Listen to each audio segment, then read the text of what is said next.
কোষ হল সকল জীবের গঠন ও কাজের মৌলিক একক। জীবের বৃদ্ধি, পুষ্টি গ্রহণ, শ্বাসক্রিয়া, বংশবিস্তার সহ সব ধরনের শারীরবৃত্তীয় কার্যাবলী কোষের মাধ্যমেই সম্পন্ন হয়।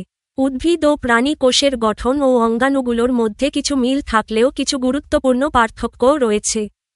এই অনুশীলনীর প্রশ্নগুলোর মাধ্যমে আমরা কোষের গঠন, বিভিন্ন অঙ্গাণুর কাজ, উদ্ভিদ ও প্রাণী কোষের পার্থক্য এবং প্রোক্যারিওটিক ও ইউক্যারিওটিক কোষ সম্পর্কে স্পষ্ট ধারণা লাভ করব। নিয়মিত অনুশীলনের মাধ্যমে বিষয়টি সহজে বোঝা ও মনে রাখা সম্ভব হবে। নমুনা প্রশ্ন। বহুনির্বাচনী প্রশ্ন। ১. নিউক্লিয়াসের কাজ কোনটি? সঠিক উত্তর গ. কোষের যাবতীয় কার্যাবলী নিয়ন্ত্রণ করা, কারণ নিউক্লিয়াস কোষের সব শারীরবৃত্তীয় কাজ নিয়ন্ত্রণ করে। ২. প্রাণী কোষ থেকে নিঃসৃত হয়। দেওয়া বিকল্প: আই. পিত্তরস, ই. ইনসুলিন, ই. জারক রস। সঠিক উত্তর ঘ. আই, ই ও ই, কারণ প্রাণীর বিভিন্ন কোষ প্রয়োজনীয় উৎসেচক ও রস নিঃসরণ করে, যেমন পিত্তরস, ইনসুলিন এবং জারক রস। ৩. কোনটি উদ্ভিদ কোষে থাকে না? বিকল্প: ক. মাইটোকন্ড্রিয়া থাকে, খ. প্লাস্টিড থাকে, গ. সেন্ট্রোসোম থাকে না, ঘ. কোষপ্রাচীর থাকে। সঠিক উত্তর গ. সেন্ট্রোসোম। সৃজনশীল প্রশ্ন। ১. আয়াজ বাবার সাথে ঢাকায় বোটানিক্যাল গার্ডেনে বেড়াতে যায়। গার্ডেনে সে বিভিন্ন বর্ণের গাছপালা দেখতে পায়। পরবর্তীতে সে পার্শ্ববর্তী চিড়িয়াখানায় যায়। সেখানে সে বিভিন্ন প্রাণী দেখতে পায়। ক. নিউক্লিয়াস কি? নিউক্লিয়াস হল কোষের নিয়ন্ত্রণ কেন্দ্র, যা কোষের সব শারীরবৃত্তীয় কাজ ও ক্রিয়া নিয়ন্ত্রণ করে। এতে কোষের জিনগত তথ্য, ক্রোমাটিন তন্তু থাকে এবং এটি কোষকে বিভাজনের সময় নতুন প্রজন্মে তথ্য পৌঁছাতে সাহায্য করে। সহজভাবে বললে, নিউক্লিয়াস হল কোষের মস্তিষ্ক বা কমান্ড সেন্টার। খ. কোষের শক্তি উৎপাদন কেন্দ্র কোনটি? ব্যাখ্যা করো। কোষের শক্তি উৎপাদন কেন্দ্র হল মাইটোকন্ড্রিয়া।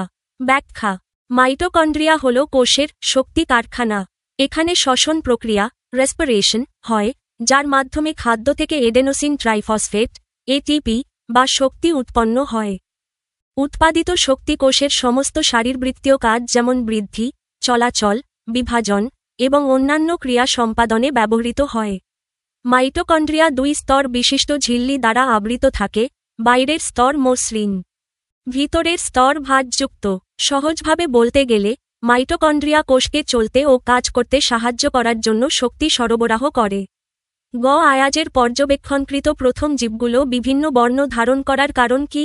ব্যাখ্যা করো। আয়াজের পর্যবেক্ষণকৃত প্রথম জীবগুলো বিভিন্ন বর্ণ ধারণ করার কারণ: আয়াজ গার্ডেনে বিভিন্ন বর্ণের উদ্ভিদ পর্যবেক্ষণ করেছে। উদ্ভিদ কোষে প্লাস্টিড থাকে, যা বিভিন্ন রঙের দায়িত্ব পালন করে। সবুজ প্লাস্টিড, ক্লোরোপ্লাস্ট, খাদ্য তৈরিতে সাহায্য করে। সালোক সংশ্লেষণ: লাল, হলুদ বা বর্ণহীন প্লাস্টিড ফুল, পাতা বা ফলকে রঙিন করে এবং খাদ্য সঞ্চয় করে। তাই উদ্ভিদ কোষের মধ্যে থাকা বিভিন্ন প্রকারের প্লাস্টিডের কারণে গাছপালার রং ভিন্ন হয়। এটি উদ্ভিদের আকর্ষণীয়তা বৃদ্ধি করে এবং প্রজনন প্রক্রিয়ায় সাহায্য করে। সংক্ষেপে, বিভিন্ন রঙের প্লাস্টিডের কারণে উদ্ভিদ বিভিন্ন বর্ণ ধারণ করে। ঘ. আয়াজের দেখা ২ ধরনের জীবের কোষীয় বৈশিষ্ট্যের তুলনামূলক বিশ্লেষণ করো। আয়াজের দেখা ২ ধরনের জীবের কোষীয় বৈশিষ্ট্যের তুলনামূলক বিশ্লেষণ। আয়াজ প্রথমে উদ্ভিদ ও পরে প্রাণী পর্যবেক্ষণ করেছে। এদের কোষের মধ্যে প্রধান পার্থক্যগুলো হল: বৈশিষ্ট্য: উদ্ভিদ কোষ, প্রাণী কোষ। কোষপ্রাচীর: উদ্ভিদ কোষে আছে, কোষকে আকার ও দৃঢ়তা দেয়। প্রাণী কোষে নেই। ক্লোরোপ্লাস্ট, প্লাস্টিড: উদ্ভিদ কোষে আছে, খাদ্য উৎপাদন ও রঙিনকরণের জন্য। প্রাণী কোষে নেই। কোষগহ্বর, ভ্যাকিউল: উদ্ভিদ কোষে বড়, কোষরস সঞ্চয় ও চাপ নিয়ন্ত্রণ করে। প্রাণী কোষে ছোট বা অনুপস্থিত। মাইটোকন্ড্রিয়া: উদ্ভিদ কোষে আছে, শক্তি উৎপাদন করে। প্রাণী কোষে আছে, শক্তি উৎপাদন করে। সাইটোপ্লাজম ও নিউক্লিয়াস: উদ্ভিদ কোষে আছে, কোষের সমস্ত কাজ নিয়ন্ত্রণ করে। প্রাণী কোষে আছে, কোষের সমস্ত কাজ নিয়ন্ত্রণ করে। আকার: উদ্ভিদ কোষে সাধারণত স্থিতিশীল, আয়তাকার বা বহুভুজ। প্রাণী কোষে বিভিন্ন, গোলাকার বা উপবৃত্তাকার। সংক্ষেপে, উদ্ভিদ কোষ, কোষপ্রাচীর, বড় কোষগহ্বর ও প্লাস্টিড থাকার কারণে খাদ্য তৈরির ও সঞ্চয়ের বিশেষ ক্ষমতা রাখে। প্রাণী কোষ, কোষপ্রাচীর নেই, প্লাস্টিড নেই, কোষগহ্বর ছোট, বেশি নমনীয় এবং দ্রুত গতিশীল। এভাবে আয়াজ দেখেছে যে উদ্ভিদ ও প্রাণীর কোষে কিছু মৌলিক অংশ সাধারণ হলেও কিছু বিশেষ অংশের কারণে তাদের কাজ ও রূপে পার্থক্য দেখা যায়। 2. নিচের উদ্দীপকের আলোকে প্রশ্নের উত্তর দাও। চিত্র এ, শেষ্ট্রোসোম, বড় কোষগহ্বর, ছোট কোষগহ্বর, নিউক্লিয়াস, কোষপ্রাচীর, ক্লোরোপ্লাস্ট। চিত্র বি, শেষ্ট্রোসোম, বড় কোষগহ্বর, ছোট কোষগহ্বর, নিউক্লিয়াস, কোষপ্রাচীর, প্লাস্টিড। ক কোষ কাকে বলে?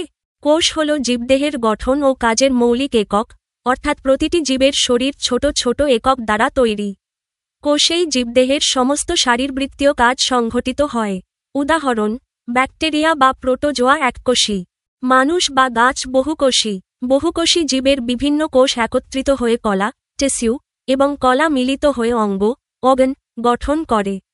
খ উদ্ভিদ কোষের গুরুত্বপূর্ণ বৈশিষ্ট্য কোনটি? ব্যাখ্যা করো। উদ্ভিদ কোষের গুরুত্বপূর্ণ বৈশিষ্ট্য। উদ্ভিদ কোষকে বিশেষভাবে চিহ্নিত করার কিছু বৈশিষ্ট্য আছে, যা প্রাণী কোষ থেকে আলাদা। মূল বৈশিষ্ট্যগুলো হল: কোষপ্রাচীর, সেল ওয়াল, উদ্ভিদ কোষে উপস্থিত। কোষকে আকার ও দৃঢ়তা দেয় এবং ভেতর বাইরের পদার্থের চলাচল নিয়ন্ত্রণ করে।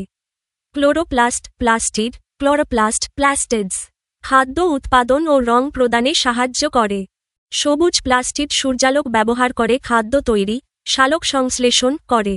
অন্যান্য রঙের প্লাস্টিড উদ্ভিদকে আকর্ষণীয় করে। কোষগহ্বর, ভ্যাকিউল, বড় আকারের ফাঁকা স্থান। কোষরস সঞ্চয় করে এবং কোষে চাপ বজায় রাখে।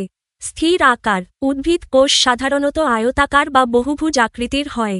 সংক্ষেপে, উদ্ভিদ কোষ প্রাণী কোষের মতো সাইটোপ্লাজম ও নিউক্লিয়াস রাখলেও কোষপ্রাচীর, প্লাস্টিড ও বড় কোষগহ্বর থাকায় উদ্ভিদকে খাদ্য তৈরিতে সক্ষম এবং আকারে স্থিতিশীল করে।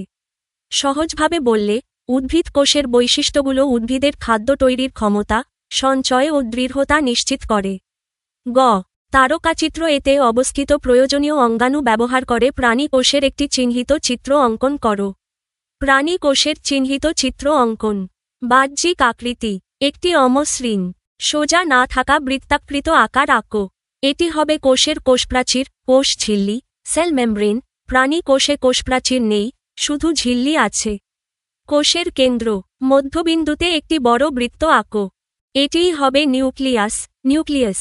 নিউক্লিয়াসের ভিতরে ছোট ছোট গোলাকার আঁকো, নিউক্লিওলাস, নিউক্লিওলাস। সাইটোপ্লাজম। নিউক্লিয়াস এবং কোষ ঝিল্লির মধ্যে থাকা স্থান হল সাইটোপ্লাজম, সাইটোপ্লাজম। এটি সম্পূর্ণ কোষকে পূর্ণ করবে। Mitochondria, mitochondria. অন্ডাকৃতির ছোট ছোট অঙ্গাণু আঁকো, যার ভিতরে সি আকৃতির রেখা থাকবে। Golgi body, Golgi body. হালকা বাঁকানো স্তরগুলি আঁকো যা গোলজির মতো দেখাবে। রাইবোসোম, রাইবোসোমস। ছোট ছোট বিন্দু কোষের বিভিন্ন স্থানে। Endoplasmic reticulum, endoplasmic reticulum. মসৃণ, স্মুদার, লম্বা নলাকার গঠন। উপরি, রাফার, এর উপর ছোট ছোট বিন্দু, রাইবোসোম, যুক্ত। ঘ তারকাচিত্র বি এ অবস্থিত কোন অঙ্গাণুটি কোষের সকল শারীরবৃত্তীয় কাজ করে বিশ্লেষণ করো। তারকাচিত্র বিতে উল্লিখিত অঙ্গাণুগুলোর মধ্যে নিউক্লিয়াস কোষের সকল শারীরবৃত্তীয় কাজ নিয়ন্ত্রণ ও পরিচালনা করে। বিশ্লেষণ। নিউক্লিয়াসকে কোষের নিয়ন্ত্রণ কেন্দ্র বলা হয়, কারণ জিনগত উপাদান ধারণ করে। নিউক্লিয়াসের ভিতরে ডিএনএ ও ক্রোমোজোম থাকে, যা বংশগত বৈশিষ্ট্য বহন করে। প্রোটিন সংশ্লেষণ নিয়ন্ত্রণ করে। ডিএনএ থেকে এমআরএনএ তৈরি হয়, ট্রান্সক্রিপশন, যা প্রোটিন তৈরির নির্দেশ দেয়। প্রোটিনই কোষের অধিকাংশ শারীরবৃত্তীয় কাজ সম্পাদন করে। কোষ বিভাজন নিয়ন্ত্রণ করে। মাইটোসিস ও মিওসিস প্রক্রিয়া নিউক্লিয়াসের নিয়ন্ত্রণে হয়। কোষের বৃদ্ধি ও বিপাক নিয়ন্ত্রণ করে। এনজাইম উৎপাদনের মাধ্যমে নিউক্লিয়াস কোষের বিপাকীয় কার্যাবলী নিয়ন্ত্রণ করে। উপসংহার। সুতরাং, চিত্র বিতে প্রদত্ত অঙ্গাণুগুলোর মধ্যে নিউক্লিয়াসই কোষের সকল শারীরবৃত্তীয় কাজ পরিচালনা ও নিয়ন্ত্রণ করে। সংক্ষেপে, নিউক্লিয়াস হল কোষের শারীরবৃত্তীয় কার্যকলাপের নিয়ন্ত্রণ কেন্দ্র, কারণ এটি কোষের বৃদ্ধি, বংশবিস্তার এবং সকল জীববৈজ্ঞানিক প্রক্রিয়া নিয়ন্ত্রণ করে। সংক্ষিপ্ত উত্তর প্রশ্ন ১ ব্যাকটেরিয়ার কোষের ধরন ব্যাখ্যা করো। ব্যাকটেরিয়ার কোষ প্রোক্যারিওটিক, প্রোক্যারিওটিক ধরনের। এর বৈশিষ্ট্যগুলো হল: নিউক্লিয়াস নেই। ব্যাকটেরিয়ার ডিএনএ কোনো ঝিল্লিযুক্ত নিউক্লিয়াসে থাকে না, বরং সেলের কেন্দ্রীয় অংশে লুপ আকারে থাকে। জটিল অর্গানেল নেই। মাইটোকন্ড্রিয়া, ক্লোরোপ্লাস্ট, গলজি বডি নেই। ছোট ও সরল কাঠামো, সাধারণত ব্যাকটেরিয়া কোষের আকার 0.5 মাইক্রোমিটার। সেল মেমব্রেন এবং সেল ওয়াল থাকে, সেল ওয়াল প্রোটিন এবং পেপটিডোগ্লাইকান দিয়ে গঠিত। রিপ্রোডাকশন সাধারণত অযৌন, বাইনারি ফিশন দ্বারা বৃদ্ধি পায়। সারসংক্ষেপে, ব্যাকটেরিয়া একটি ছোট, সরল প্রোক্যারিওটিক কোষ, যার কোনো সুসংগঠিত নিউক্লিয়াস বা জটিল অর্গানেল নেই। 2. কোন অঙ্গাণুকে কোষের বর্ণাধার বলা হয়? ব্যাখ্যা করো। কোষের বর্ণাধার, ক্রোমোপ্লাস্ট, হল সেই অঙ্গাণু যা কোষের রঙের উপস্থিতি বা রঞ্জক, পিগমেন্ট, ধারণ করে। বিস্তারিত ব্যাখ্যা। রং ধারণ, এটি লাল, কমলা বা হলুদ রঙের ক্যারোটিনয়েড রঞ্জক ধারণ করে। উদ্দেশ্য ফুল, ফল বা পাতা আকর্ষণীয় করে তোলার মাধ্যমে প্রজননে সহায়ক হয়। প্রকারভেদ, বিভিন্ন রঙের ক্রোমোপ্লাস্ট বিভিন্ন ধরনের রঞ্জক ধারণ করতে পারে। উদাহরণ: গাজরে কমলা রঙের ক্রোমোপ্লাস্ট, টমেটোতে লাল রঙের ক্রোমোপ্লাস্ট। ক্লোরোপ্লাস্ট থেকে পরিবর্তন, অনেক সময় সবুজ ক্লোরোপ্লাস্ট সূর্যরশ্মি বা বয়সের কারণে ক্রোমোপ্লাস্টে রূপান্তরিত হয়। সংক্ষেপে, ক্রোমোপ্লাস্ট হল সেই অঙ্গাণু যা কোষকে রঙিন করে, ফলে ফল, ফুল ও শাকসবজি আকর্ষণীয় দেখায়। 3. ক্রোমাটিন তন্তু কোষের জন্য গুরুত্বপূর্ণ কেন? ব্যাখ্যা করো। ক্রোমাটিন তন্তু, ক্রোমাটিন ফাইবার্স, কোষের জন্য গুরুত্বপূর্ণ কারণ এটি ডিএনএ এর মূল উপাদান ধারণ করে এবং জেনেটিক তথ্যকে সুরক্ষিত ও নিয়ন্ত্রণ করে। বিস্তারিত ব্যাখ্যা। জেনেটিক তথ্যের সংরক্ষণ, ক্রোমাটিনে থাকা ডিএনএ কোষের সমস্ত গুণগত বৈশিষ্ট্য নির্ধারণ করে। প্রোটিন সংশ্লেষ নিয়ন্ত্রণ, ক্রোমাটিনের ধরন অনুযায়ী কোন জিন সক্রিয় বা নিষ্ক্রিয় হবে তা নির্ধারণ হয়। বিভাজনের সময় গুরুত্বপূর্ণ ভূমিকা, কোষ বিভাজনের, মাইটোসিস বা মায়োসিস সময় ক্রোমাটিন ঘনীভূত হয়ে ক্রোমোসোমে পরিণত হয়, যা ডিএনএ এর সমান বটন নিশ্চিত করে। কোষের জীববৈচিত্র্য ও বিকাশে সহায়ক, ক্রোমাটিনের ডিএনএ কোড অনুযায়ী প্রোটিন তৈরি হয়, যা কোষের বৃদ্ধি ও বিকাশ নিয়ন্ত্রণ করে। সংক্ষেপে, ক্রোমাটিন তন্তু হল কোষের ডিএনএ ধারণকারী ও নিয়ন্ত্রণকারী মূল কাঠামো, যা কোষের কার্যক্রম, প্রজনন ও বৈশিষ্ট্য নির্ধারণে অত্যন্ত গুরুত্বপূর্ণ। আপনারা আমাদের ভুলগুলো কমেন্টে জানাতে পারেন। যদি উপকৃত হন, তবে সাবস্ক্রাইব করুন, ভিডিওটি শেয়ার করুন এবং বন্ধুদের সঙ্গে জানিয়ে দিন। আমাদের আয়োজন এমনভাবে পরিকল্পনা করা হয়েছে যাতে শিক্ষার্থীরা কোনো গাইড বই ছাড়াই নিজস্বভাবে আনন্দের সঙ্গে শিখতে পারে এবং জ্ঞান অর্জন করতে পারে। ধন্যবাদ।